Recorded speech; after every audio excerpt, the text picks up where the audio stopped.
Якщо вам скажуть, що кавун 6000 років тому був гірким, майже неїстівним плодом розміром з грейпфрут і мав білу несмачну м'якоть, то ви, мабуть, і не одразу повірите, а між тим саме таким він і був. І ніхто не вирощував його задля смаку, його збирали, щоб не вмерти від спраги. Він був не їжею, а живою фляшкою з водою, яку можна було нести через пустелю. Сьогодні ми розповідаємо про кавун, про те, як він перейшов шлях від африканського степу до сучасного столу, і чому херсонський кавун 2024 року отримав захищений географічний статус як продукт, гідний італійського пармезану. З вами Історія на тарілці, і маємо надію, що ви вдома маєте кавун, бо після перегляду вам дуже закортить ним поласувати. Вітаємо! Ви на каналі Історія на тарілці, де ми говоримо про їжу, історію, культуру та їх взаємозв'язок. Попереджаємо! Нас не можна дивитися на порожній шлунок. А тепер до чергової історії.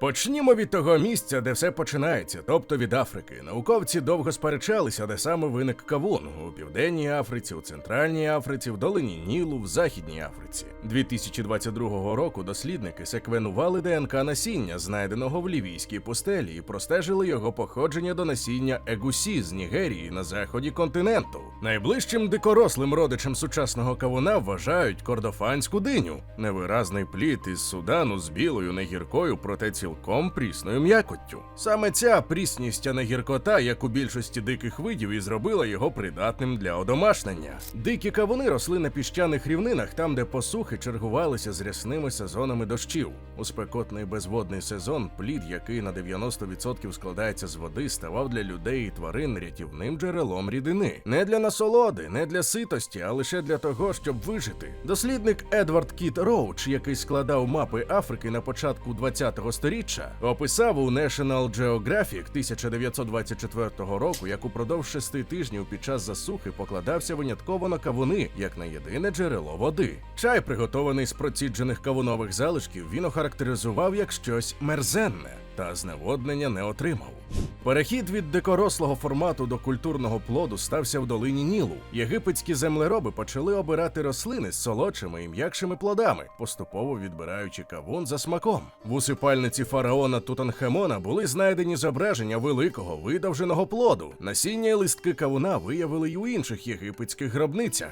Є одна цікава генетична річ, про яку варто розповісти. Ген, відповідальний за червоний колір м'якоті, пов'язаний із геном, який визначає вміст цукру. Чим більше червонішає плід, тим більше солодшає. Єгипетські кавуни на мозаїках і розписах зображені з жовто-гарячою чи жовтою м'якоттю. Це не художня варіативність, а точне відображення реальності. Солодкі червоном'якотні кавуни з'явилися значно пізніше, приблизно 2000 років тому, коли давні тексти вперше поставили кавун у один ряд із виноградом, інжиром і гранатом як десертний фрукт. Із Єгипту кавун пішов далі. Давні мореплавці Середземномор'я возили його у трюмах як запас води і їжі. Так він опинився у Греції і у Римі. Грецьке слово «пепон», яке використовували для позначення кавуна, перетворилося на ботанічний термін, який охоплює цілу родину баштанних плодів. Гіппократ, Діоскорид і Пліній старший хвалили кавун як сечогінний засіб і радили прикладати кавунову шкурку до голови за теплового удару. Далі рухом торгових і завойовницьких хвиль кавун вирушив на схід. До Індії він дістався приблизно в 7 сторіччі нашої ери. До Китаю, мабуть, у 10-му, найпевніше великим шовковим шляхом. Тамтешня назва Хікуа означає диня із заходу, що прямо вказує на походження як на щось привізне і чужинське. У 7-8 сторіччях моряки і купці мавританського світу завезли кавун на Піренейський півострів. До Британії кавун дістався аж наприкінці 16-го сторіччя, і там здебільшого його вирощували в теплицях як примхливу рідкість. Але на сході Європи картина була кардинально інакшою. На території сучасної України він з'явився приблизно на початку 16-го сторіччя. Його привозили з Малої Азії. Товар вважали таким дорогоцінним, що бувало доставляли його під конвоєм, а тому перші кавуни могли собі придбати тільки екстремально багаті люди. У другій половині 18-го сторіччя один великий і смачний кавун міг коштувати 25 рублів.